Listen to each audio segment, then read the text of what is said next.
Hey guys, if you're interested in checking out a video version of the show, please visit the LOWKEY Geek channel on YouTube. There you can not only catch the video version of the podcast, but you can also check out my other projects and short form video that I produce. You can find a link in the description. Otherwise, sit back, relax, and enjoy the show.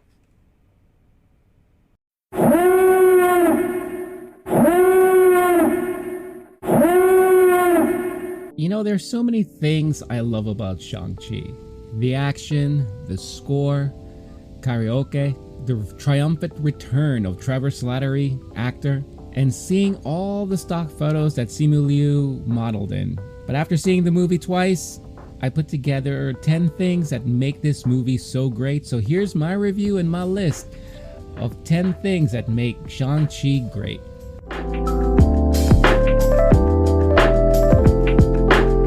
To understand why I love this movie so much, one must be familiar with Wuxia films. Now, Wuxia translates to martial heroes, and these are the typical films that you see coming out of China, which are basically martial arts fantasy action movies. In recent history, some great examples of this is Crouching Tiger, Hidden Dragon, which kind of brought it into the mainstream to American audiences.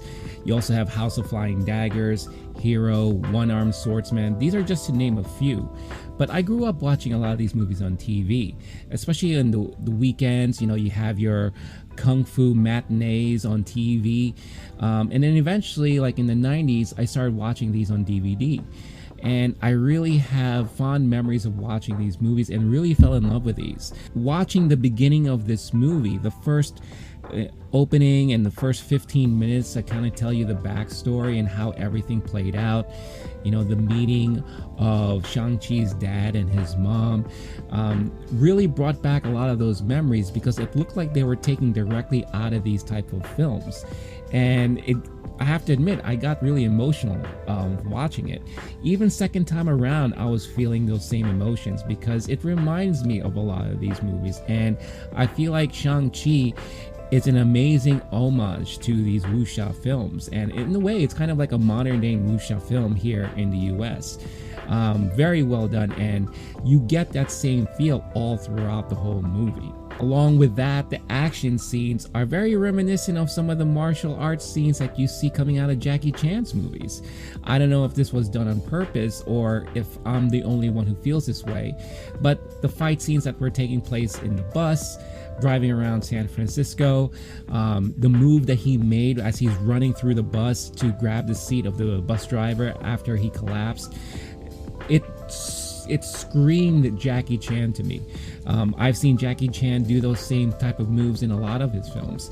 When they were on the scaffolding in Macau, you know, the same type of moves and fast-paced and all the different usage of the environment very much screams Jackie Chan to me. So I felt like this was a great homage to those classic Jackie Chan movies and the classic way of filming these type of action films. Now, some will of course say that it reminds them of The Raid and movies like that, but for me personally, Jackie Chan all the way, baby. Now, they did also a really great job in casting this film to give it a great feel. And if they were really aiming to be a homage to wuxia films, who better than to get veteran actor Tony Leung? You know, Tony Leung is a famous Hong Kong movie star, and he's been doing movies for a very long time. Hell, I've seen movies of his dating back as far as the 80s.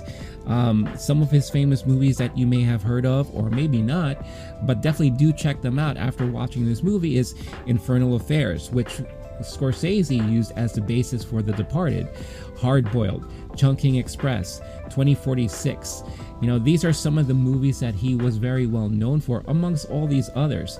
If you want a full extensive list of the movies, you could check them out right here as I list them out for you. Tony Leung also appeared in a lot of wuxia type films. So in a way, it was brilliant to cast him because he's already familiar with this type of acting and these type of storylines. I felt like it was a perfect casting choice, and come on, let's face it, he was an amazing presence in the movie.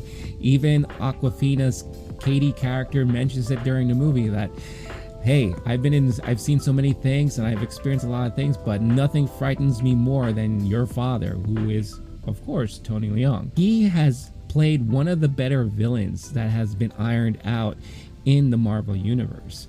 A lot of criticism in the past, when you look back on some of the past Marvel films, were the weakness of the main baddie throughout the whole movie. There were a lot of emphasis put primarily on the hero. It left the villain pretty much, not that menacing or very weak or easy to defeat.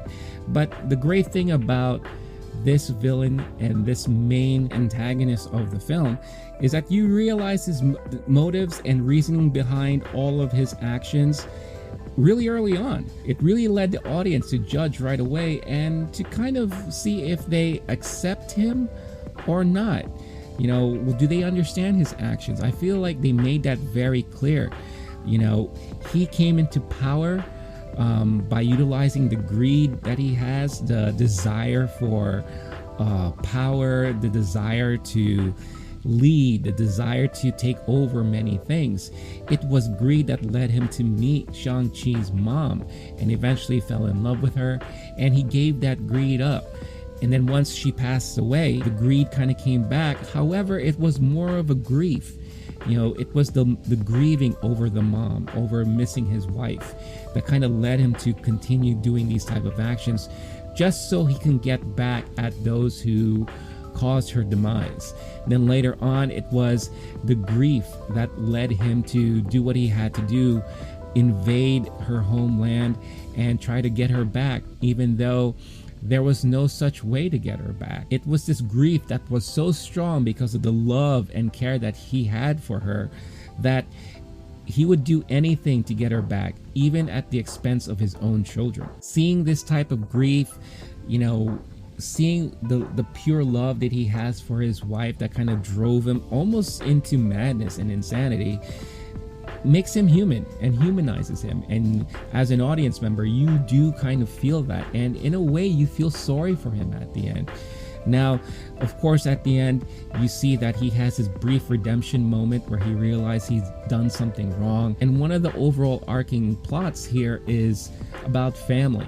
And he realizes that he's doing his family dirty. And when he tries to redeem himself, he saves his son, he ends up dying.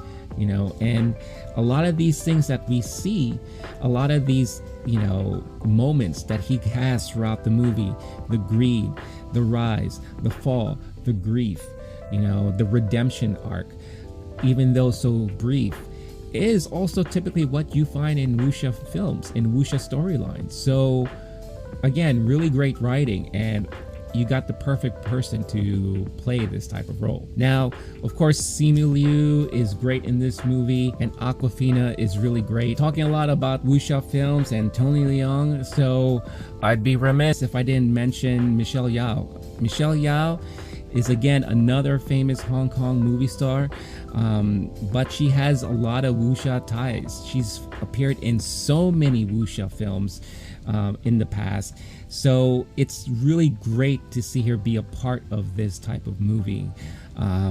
It reminds us of how much of a badass she is, but she also brings a lot of elegance and grace to her roles. She takes over as kind of the mother figure towards the end for Sean. Even though she's his aunt, she feels the responsibility of taking over for his mom, since he has no mother figure and he's been so far removed from family. So she represents that pure family connection, which is another high plot point throughout the whole film. You have family, connections with family, rekindling and reconnecting. These played a lot of important parts throughout the whole movie, and she was definitely a main part of that towards the end. She helped fill in the gaps of his mom's background. Just like all of us, there are moments when we rekindle with old family members to hear about the past, which is important because, as we learn throughout the film, understanding one's past makes you who you are and kind of carries you through And while you understand that, you aim towards who you want to be in life. And she does a great job in representing that at the end. It would have been great to see more of her earlier on, but if we do get further iterations of Shang-Chi, whether it be another movie or a TV series, I really do hope that she's going to be a major part of that. Now, me being part Asian, I grew up with a lot of Asian families and been around a lot of Asian families, so the family dynamics they portrayed in this movie was very, very believable. And the fine attention to detail too, starting off with taking off your shoes before entering someone's home. All of us Asians are familiar with that because we all have to do that. That's a very sticking point in Asian culture. You know, the Asian family setting that you see at the dinner table, breakfast table, whatever you want to call it. You know, how food plays an important role. Sitting down, spending time together as family while eating, whether it be in the morning, afternoon, or at night. The interactions with the grandma, how the main topic of conversation usually revolves around work and what are you doing for yourself. And, you know, I love that interaction between Sean and Katie, you know, when the mom is asking about her applying to new jobs and how much she loves her old jobs, and dealing with the laziness and sometimes the overall sense of underachievement as you see through her brother not wanting to help the dad out in the store downstairs, but still giving props to his sister for being a parking attendant. The question about marriage, and, you know, seeing two people together for a very long time and spending so much time with each other in Asian families, you always automatically assume that those guys are dating. So when are you going to finally tie the knot? It was so refreshing to see that on screen and seeing it done believably. Again, me experience a lot of that myself. I felt so connected to the movie. The director is Asian himself, so I'm sure he had a lot of input on this, and again, it plays out very well on screen. Speaking of the relationship between Sean and Katie, it was very believable to see that type of friendship when there is no romantic ties connected to it.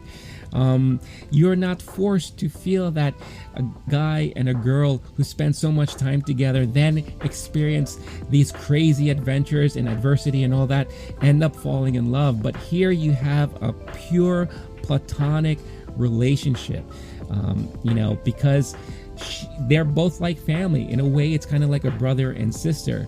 They mentioned that when Sean went to the States, Katie was there for him to kind of teach him the ropes and teach him English and, you know, kind of carry him along with her. And they grew up together. And when you see that moment, she has no idea who he is anymore. She takes it very seriously and she takes it to heart. She gets angry. Who are you? She says multiple times. And as the more she finds out about him, the more that connection grows, and you see that loyalty, that friendship, and she's willing to go with him every step of the way to make sure that he needs to do what he needs to do to get through, connecting with his sister, finding out what's going on with his dad, and then even towards the end, you know, going to battle with him, even though she's not a trained fighter. It shows that really, really great connection between two people who are friends.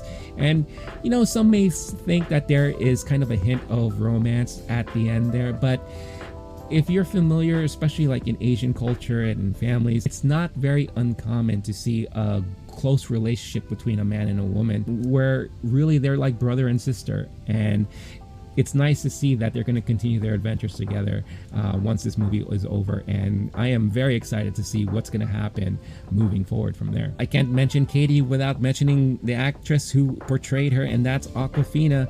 And, you know, I really loved her character arc here. Some may think it's a weak point of the movie. I've seen some criticisms about that. However, I do love the fact that, and again, this is something that I've seen in person. I've known, you know, people who are quote unquote ABCs, American-born Chinese, who are so Americanized that they don't really pay so much attention to their background, their culture, their family history. And she kind of played that type of role, right? But as she continues on throughout the movie, she's learning so much about the Chinese culture. You see her eyes light up when they're driving around Macau, because she's never seen that before, you know, and she's hearing more of the language. She admits that she doesn't speak very well in Chinese. Again, one of the great lines in the movie is, "I speak ABC."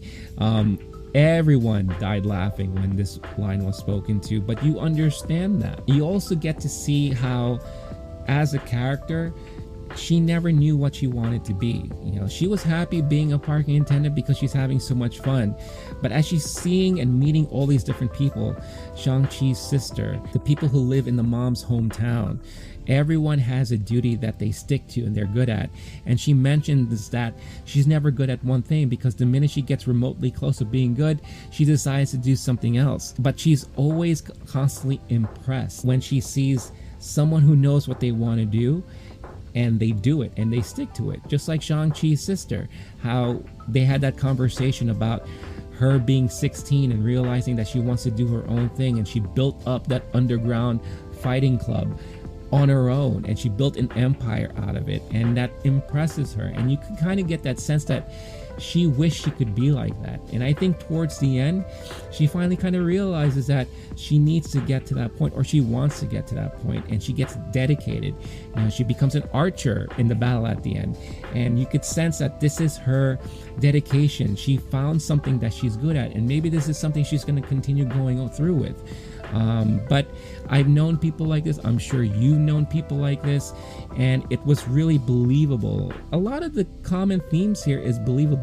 You know, you are connected to these characters because you've seen these people in real life, so you can believe that they're going through this arc, through this journey.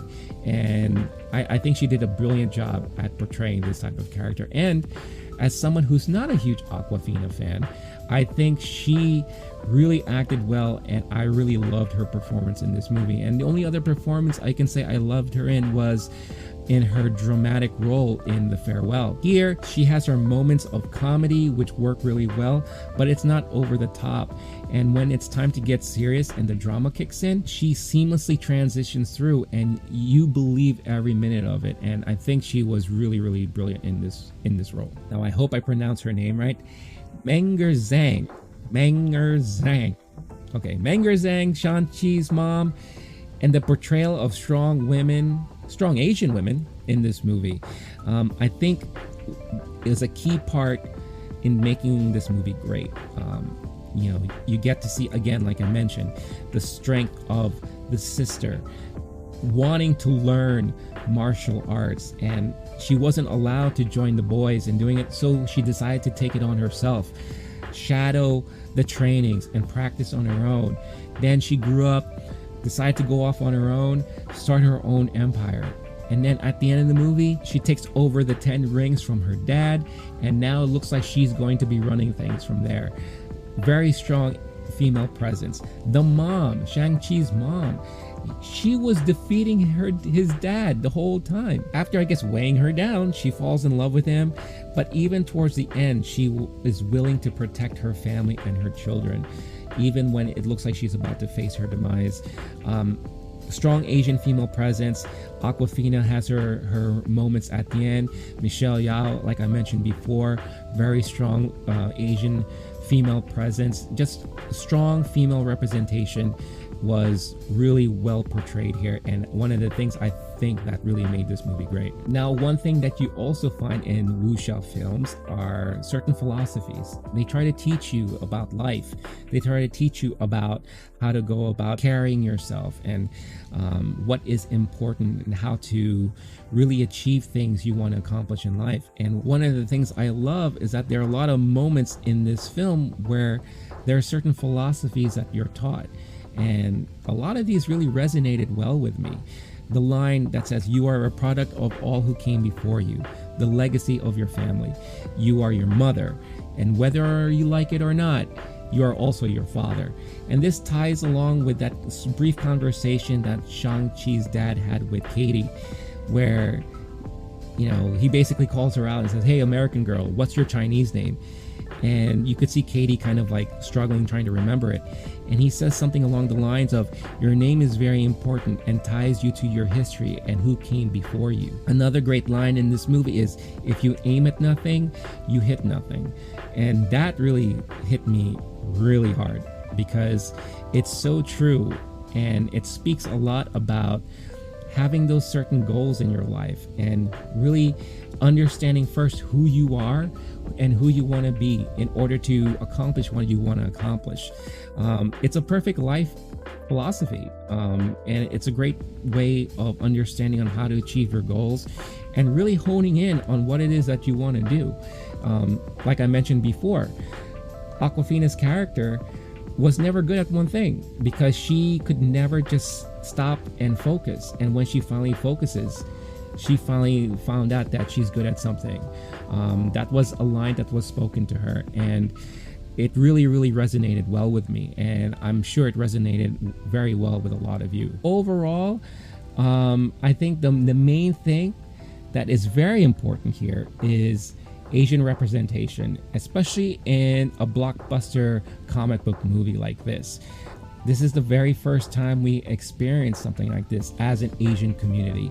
And just like how Black Panther and what it did for the Black community, this was our Black Panther. This was the same feelings that we got when Black Panther came out and all the Black communities came out to support it and felt represented. They had a figure, a comic book hero that was presented well on the big screen, and now we have one on the Asian side. And I really hope that moving forward we get to see more representation of other ethnicities, you know, whether it be Kamala Khan, Blue Beetle, who is Hispanic male.